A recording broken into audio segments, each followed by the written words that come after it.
Beating Man City twice in a season isn't for everyone, is it?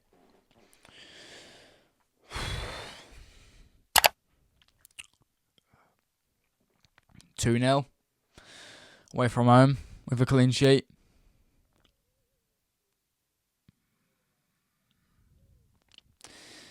Yeah. So,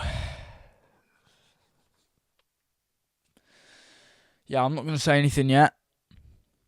But, you know, yeah, 11 points clear at the top of the table. Great game of football. Well, from Liverpool. Anyway. Yeah, I think that we've got what it takes to go all the way. I really do think we have what it takes. I don't think that anything major will happen. And I think we've got what it takes. I think we've got out of our wobble that we were having. But any Liverpool fan right now will tell you we will take 4 points out of 2 games. 4 points out of 2 games, amazing. Crazy. If we'd have won that Villa game, we'd be about 14 points clear of Arsenal right now. With their loss yesterday at home, it extends the gap. When Chelsea had the chance at like a quarter of the way through the season, they didn't take it. Drew 0-0 with Everton, and ever since then, they've not managed to capitalise on it. When Liverpool were having a bit of a slip, Chelsea were playing well. They could have gone to Goodison to get a win and go up to first place, but no. They didn't. It was a 0-0 draw. Then Liverpool went on to beat Tottenham 6-3 later that day. Away. And I can tell you that a 2-0 away win at Man City tells you everything. We haven't won at the Etihad, sorry, should I say the Emptyad, in a decade. 1 full decade. Not in the Prem anyway. In the Champions League we beat them, if you remember, a few years ago, to get to the final, which we eventually lost. But this season, we are witnessing greatness. Jurgen Klopp turned us from doubters into believers. And Arne Slot has kept the status. Believers. Never did I think at the start of this season this could be what we were in February. I thought we'd just be going for top 4 and trying to keep ourselves from going into the Europa League. We have exceeded expectations. Never did I think that a manager that I didn't know anything about until he became our manager could do this with a team that he didn't actually know. The chemistry must be awesome in this team. There's 3 Dutch players.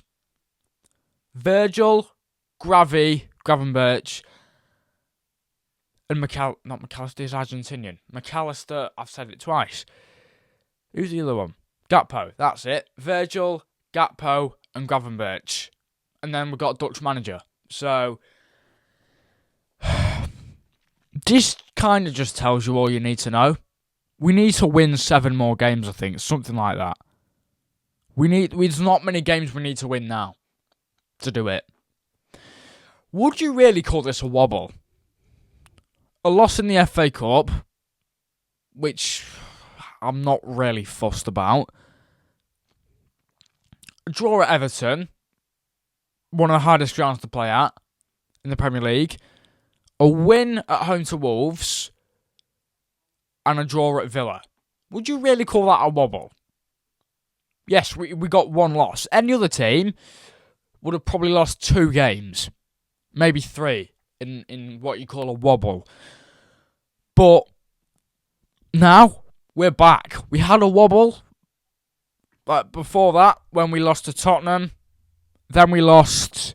We lost one game again in that wobble, and now we're back. We lost one game. Who else did we not really play very well against? We drew to United at home. Again, I wouldn't really call that a wobble. But the only wobbles, the only sort of scares we've had this season are the only sort of scares we've had are draws, which isn't really that bad. A draw at Villa and a draw at Goodison is really good. And a win away against Man City is fantastic. I told you in a video of just a few days ago, I would take a draw at Villa. No, I think I said it the other way around. I said I'd take a win over Villa and a draw against City. We got the draw against Villa and a win against City. That's 4 points. That's 4 points on the board. 64 points. 11 points clear. 11. That's crazy. Now, there'll be a lot of Arsenal fans giving up on this, but I genuinely don't think, without a proper striker, that Arsenal have got what it takes. They've just lost to West Ham. They're about to play Forest midweek. I don't think they've got what it takes. Next season, maybe, but this season, would I say your season's over? No, because you've still got the Champions League to play for. So I wouldn't really say your season's over. Not yet. But there's a very slim chance of them, if Madrid are to beat Atletico in the Champions League and Arsenal beat PSV and they both go through, there is a very slim chance that Arsenal win that. If Mbappe's in hot form, like he was against Man City, there is a very slim chance that Arsenal win that game against Madrid, especially going to the Bernabeu. If they play at home in the second leg, that's an advantage, but going to the Bernabeu in the second leg is a nasty combination. The Bernabeu and the Champions League are a nasty combination. But, yeah, so happy with this result. Trent, man, he let us down today. Now, this is not what we want to see. Obviously, his head's turned, and we know that. We can read between the lines. But he just didn't play very well today. He just didn't. We got the win, and that's what I'm happy about. I'm not going to overlook that with a bad Trent performance. The rest of the team played well, but Trent just didn't look right. I think it'll be better. I think we're going to need to starting Conor Bradley in Trent's position when he comes back from injury, because we've got a league title to go for here, and we can't be having slip-ups in defence like that. We can't. Doku was all over Trent today, and we're just lucky that none of those attacks by Doku really went to anything. But Virgil had to be in there for Trent's mistakes, and that's not what we want to see. Man City had a few moments. Obviously, the offside goal from Marmoush. He's a lethal player. I mean, did he show it much in this game? No. But can he be a lethal player against other teams? Yes. I don't think he's the Egyptian king, though. No, he's going to need to do a bit more than score 3 goals against Newcastle to get the Egyptian king status. But, yeah, I think Liverpool, great game from Liverpool. 11 points clear, get in. And can we start believing? Of course we can, but I'm not going to say anything until we're mathematically certain that it will happen. But I think this game alone just tells you everything you need to know. We have Newcastle in a week. That's going to be a tough fixture. But can we do it? Yeah, of course we can.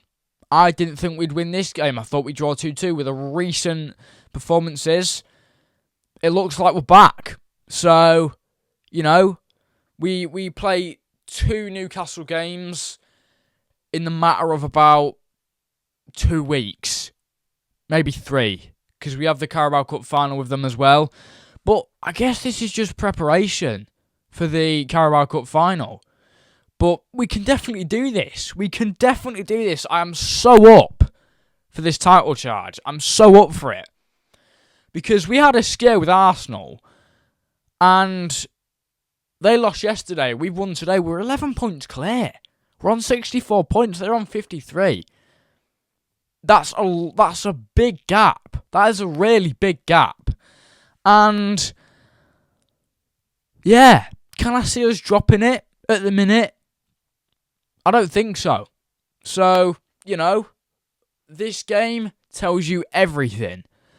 And I did not expect this at the start of the season. If Salah, Virg and Trent are to go at the end of the season, they're most likely going to leave with a Premier League title to their names. So that's perfect. Yeah. I'm not saying anything for certain, but all I am going to say is this tells you everything. So, we play Newcastle in the week. The advantage we got with that is that it is at Anfield. And let's be honest, Anfield performances have been really good this season. Even when we've not played well at Anfield, we've still managed to get results out of it. So, yeah, I'm well up for this title charge. I'm well up for it. Can we do it? Yes. Are we going to do it? Not saying anything yet. But as far as I'm concerned, again, this game tells you everything. So yeah, great weekend for me. Absolutely brilliant weekend for all Liverpool fans around the world. Yeah, I'm going to leave you there.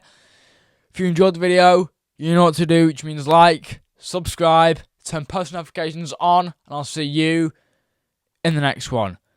Peace out.